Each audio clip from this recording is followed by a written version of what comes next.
des parties privées de l'avant du corps, mais à mon sens, il est plus obligatoire de se purifier la partie qui est au contact avec les selles. Pourquoi? Parce que lorsque nous allons aux toilettes, on se lave.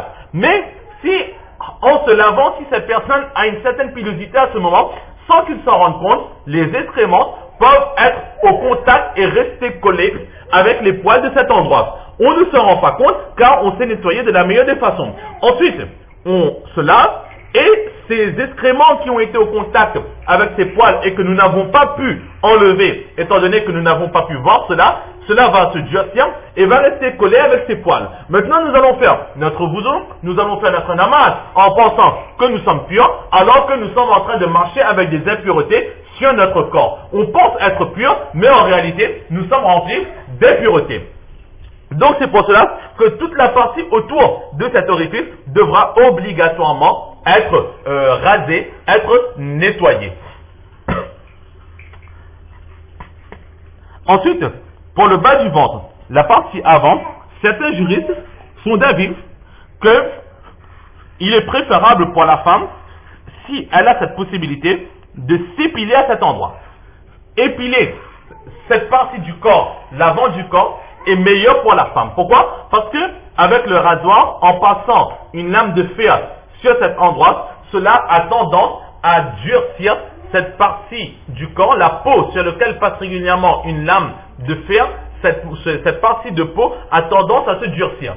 Et ensuite, lorsque, étant donné que cette partie est un peu plus dure que les autres côtés, alors la femme aura moins de sensations à ces endroits-là. C'est pour cela que certains juristes disent qu'il est préférable pour la femme de s'épiler à cet endroit. Mais d'autres juristes disent que c'est une partie du corps quand même très très sensible, donc ne pas faire quelque chose qui pourrait nous blesser ou nous faire énormément souffrir. Donc le but c'est de nettoyer, quelle que soit la façon, pourvu que le nettoyage est fait. Donc voilà, au sujet du halq al-ana, se nettoyer le bas du ventre. Un autre enseignement qui est donné par le Saint-Prophète sallallahu alayhi wa sallam, c'est wa intiqasul ma, faire le intiqas de l'eau.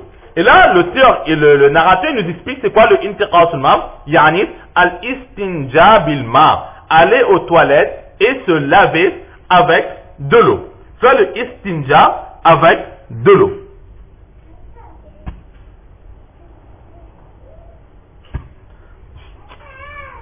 Donc là, c'est l'enseignement qui est donné, que nous avions déjà vu dans les chapitres précédents. Nous n'allons pas revenir dessus, le fait de se laver les parties privées avec de l'eau, lorsque nous avons déjà accompli nos besoins. Et le intiqasul ma, une deuxième interprétation qui est donnée, que nous verrons Inch'Allah dans le hadith suivant, c'est quoi? C'est que, ou bien intiqasul ma, cela veut dire se laver les parties privées avec de l'eau lorsque nous avons déjà accompli nos besoins. Et la deuxième explication, c'est quoi? C'est le intizar. C'est-à-dire que lorsque nous avons déjà accompli nos besoins, en général nous accomplissons nos besoins avant de faire le wudu. Nous avons accompli nos besoins, nous nous sommes lavés, nous nous sommes lavés comme il le faut selon la sunna, en faisant bien attention qu'il n'y ait plus de gouttes qui s'écoulent encore de notre corps. Maintenant nous avons fait le wudu, mais il y aura toujours ce doute. Lorsque nous faisons le wudu, à ce moment, Shaitan, il ne cesse de mettre le doute dans notre tête que peut-être qu'il y a encore des gouttes qui sont en train de s'écouler. Si nous avons fait tout comme il le faut selon la sunna, avec énormément de précautions, alors très souvent ces sensations que nous avons, ce ne sont que des waswasa de Shaitan. C'est pour cela que là, qu'est-ce qu'il est sunna de faire? De prendre un peu d'eau et de le jeter un petit peu, de se mouiller les doigts et de mouiller un petit peu notre pantalon ou notre jupe, etc. La partie de notre vêtement qui est au contact avec ces parties privées. De cette façon, lorsque le waswasa viendra, alors nous allons nous dire que non, cette sensation d'humidité que j'ai, c'est parce que j'ai mis un peu d'eau à cet endroit, mais ce n'est pas des gouttes d'urine qui sont en train de sortir.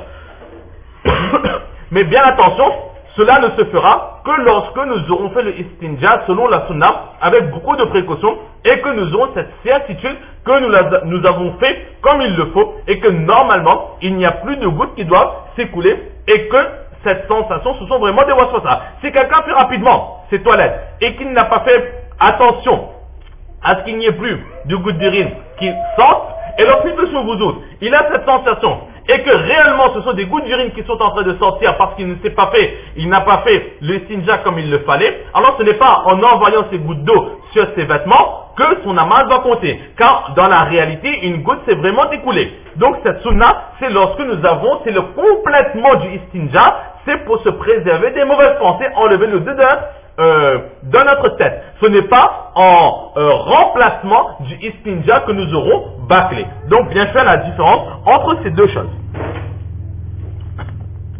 Donc là normalement c'était le neuvième enseignement que nous a donné le Saint-Prophète sallallahu alayhi wa sallam. Ensuite, qala Zakaria. Zakaria nous dit, Zakaria c'est qui? C'est un des narrateurs. Nous regardons la chaîne de transmission en haut. Haddathana Yahya ibn Mu'in, qala haddathana Waqi' an Zakaria. Donc ce narrateur-là, lui, qu'est-ce qu'il dit? Qala Zakaria, qala Mus'ab. Zakaria dit que son professeur, Mus'ab, de la chaîne de transmission, après Zakaria, nous avons le nom de Mus'ab. Il dit que son professeur Mus'ab, qu'est-ce qu'il a dit? Wa nasitu al-ashirata. J'ai oublié le 10e enseignement.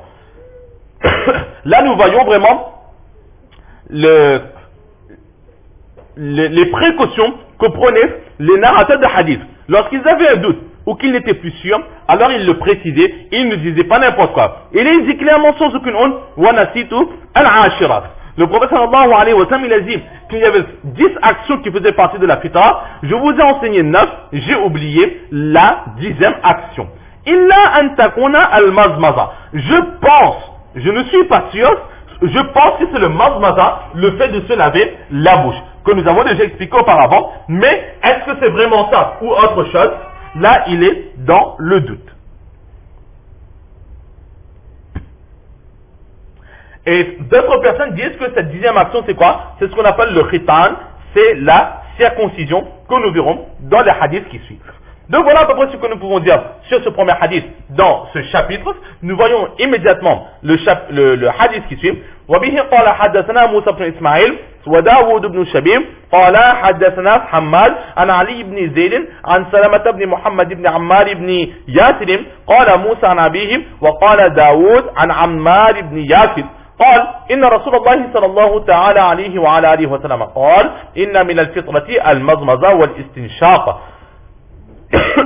فذكر نحوه ولم يذكر إعفاء اللحية زاد والخطان قال والانتضاح ولم يذكر انتقاص الماء يعني الاستنجاب. قال أبو داود وروي نحوه عن ابن عباس وقال 5 كلها في الرأس ذكر فيها الفرق ولم يذكر إعفاء اللحية. قال أبو داود وروي نحو حديث حماد عن طلق بن حبيب ومجاهد وعن بكر بن عبد الله المزني قولهم ولم يذكروا إعفاء اللحية.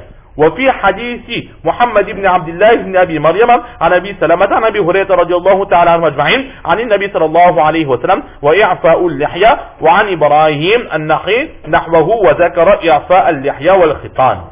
Donc là nous avons le dernier hadith avec des petits rajouts et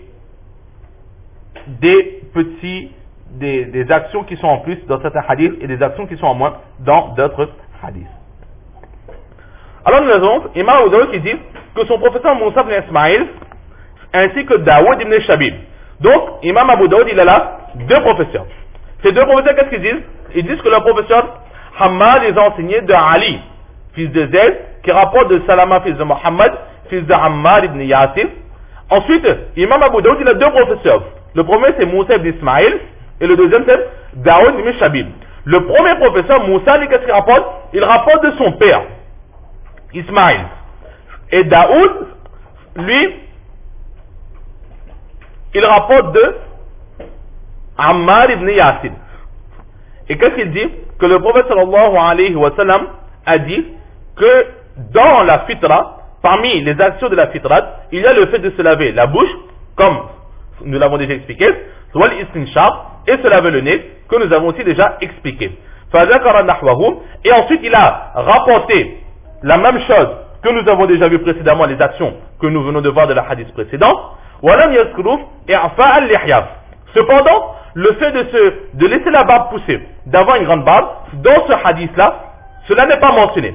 Mais à la place de i'afa ou lihya, nous avons al-khitan, le fait de faire la circoncision.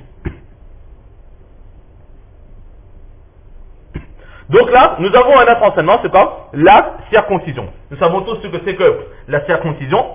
Imam Shafi, Imam Ahmad ibn Hanbal, alayhim rahmah, ils sont d'avis que cela est wajib. Imam Abu Hanifa, rahmatullah alayh, selon une opinion, c'est wajib, et une autre opinion, il dit que c'est une sunnah. Mais ce n'est pas une simple sunnah, c'est un signe de l'islam.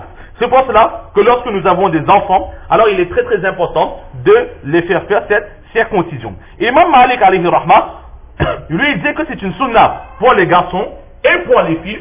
Si elles le veulent, ce sera mandoum, ce sera autorisé, mais effectivement, ce n'est pas obligé pour les filles. Pour les garçons, cela est plus important. La circoncision consiste à couper un petit morceau de chair sur les parties privées du garçon. Pourquoi est-ce que cela fait partie de la sunna? Tout simplement parce que c'est un morceau de chair qui recouvre nos parties privées. Et au moment d'aller aux toilettes, lors des urines,